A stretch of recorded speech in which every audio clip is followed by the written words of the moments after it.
तो प्रदीप जी, तो हम सीधे मुद्दे की बात पे ही आते हैं। लोग तो आप मतलब मुझे पता है कि आपने कोई अभी तक पोल नहीं किया है, आप एग्जिट पोल ही करते हैं। एग्जिट पोल आपका आता है, वो तो हमको लगता है 12 नवंबर को आएगा। तो लेकिन अभी चुनाव खुल गया, अब तक तो घोषणा हुई नहीं थी। तो आपके अनुभव के आधार पे, पुराना अनुभव, अभी का आकलन, क्या लग रहा है आपको कि इस चुनाव में किसका पलड़ा भारी लग रहा है? मिलिंद जी, हकीकत ये है जो आपने पूछा। इस बार पलड़ा, दो चीजें ऐसी घटनाएं घट रही हैं इस बार बिहार के चुनाव के पहले, जो शायद पहले चुनाव के एन वक्त पर नहीं हुई। एक एसआईआर शुद्धिकरण, वोटर लिस्ट शुद्धिकरण का जो मामला चल रहा है, वो एक है। दूसरी बात है कि नई पार्टी प्रशांत किशोर की जन स्वराज पार्टी का इमरजेंस। ये दो चीजें ऐसी हुई है कि जो नाम भी कटे हैं, अभी उन्होंने लिस्ट और सूची जारी की है 68 लाख के आसपास की। तो जी। अब उसमें बहुत से लोगों की डेथ हो गई है, बहुत से लोग माइग्रेट होके बाहर जा चुके हैं परमानेंटली, वगैरह वगैरह।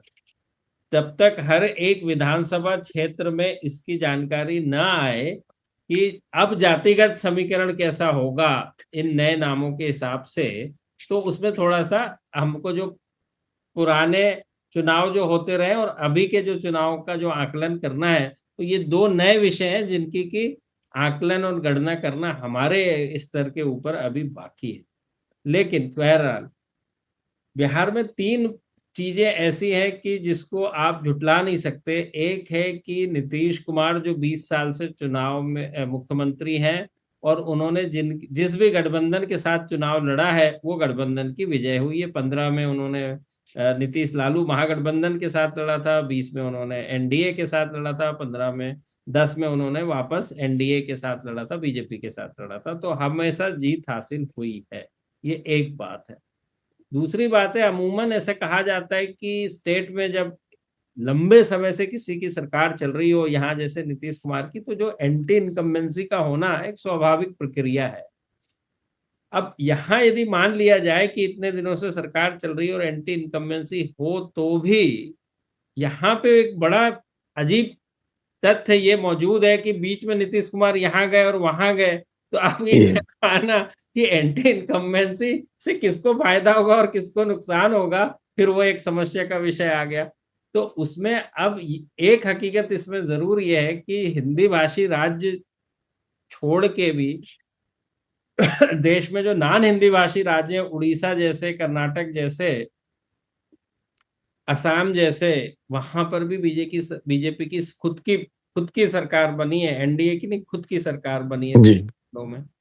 और बिहार जैसे टिपिकल जिसको बोलते हैं ना नॉर्थ इंडिया या हिंदी भाषी की कल्पना, यूपी बिहार के बिना क्या की जा सकती।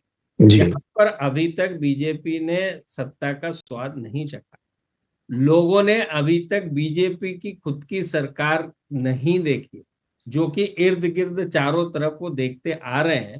तो एंटी इनकम्बेंसी हो तो भी लोगों के सामने एक बीजेपी अपने आप में विकल्प जरूर मौजूद है कि क्या पता इस बार बीजेपी का तो कहीं मुख्यमंत्री नहीं बन रहा। ऐसे लोग कयास लगाते हैं। पार्टी ने और जी। उन्होंने तो डिक्लेयर कर दिया, लेकिन एक उनकी जन भावना है जो खासकर एनडीए के वोटर है, सो कॉल्ड एनडीए के वोटर, समर्थकों का तो हो गई, वो तो जायज सी बात है।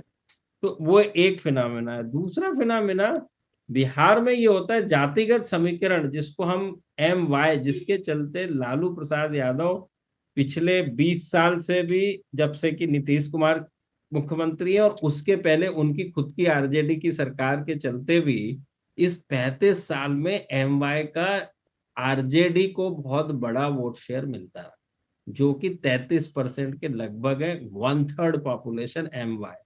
दूसरी बड़ी बात यह है बिहार के संदर्भ में, MY जो एक मुश्त वोट होता है 33% बड़ा, कहने को तो बंगाल में भी 30%, 27% मुसलमान है, असम में 30% मुसलमान है, उत्तर प्रदेश में भी MY समीकरण बनता है, लेकिन वो उत्तर प्रदेश और बाकी सब जगहों में एक जगह पे वो कंसोलिडेट होते हैं, एक क्षेत्र। बिहार की ब्यूटी ये है कि ये MY कॉम्बिनेशन है, 6 के 6 रीजनों में वही के वही कॉम्बिनेशन है करीब करीब, जो कि एक बहुत बड़ा फैक्टर होता है और जिसके चलते आज भी लालू प्रसाद यादव या आरजेडी जो है, कुछ ना कुछ का मतलब होता है 30% से ऊपर वोट लेते रहे हैं। और बिहार में दीगर पार्टी प्रमुख दो गठबंधनों को छोड़ के भी लगातार असेंबली चुनाव में कम से कम 20 से 25% वोट तो दीगर को मिलते ही मिलते हैं। जी। वो एक बड़ा वोट बैंक है जिसको प्रशांत किशोर सोच रहे हैं उसका 2/3 यानी आप 25-27% का 2/3 भी ले लें तो वो कोशिश में है कि 18-20% तो उनका आ जाएगा और बाकी थोड़ा 5-5% इधर उधर के गठबंधनों से कर लिया जाए तो वो पोल पोजीशन में आ जाएंगे। तो ये सारे के सारे राजनीतिक समीकरण जमीन पर मौजूद हैं और इन सब के चलते आज की डेट में मेरा विश्वास मानिए हमारी टीम हमेशा वहां पर होती है बिहार में।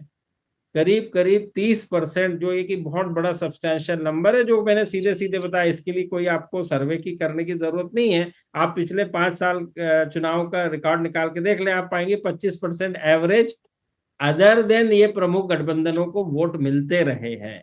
जी। ये 25 और दूसरे इनके 5-5 भी मान लें तो 35% लोगों को अभी भी डिसाइड करना बाकी है, भैया इस बार हमको किसको वोट देना। अच्छा।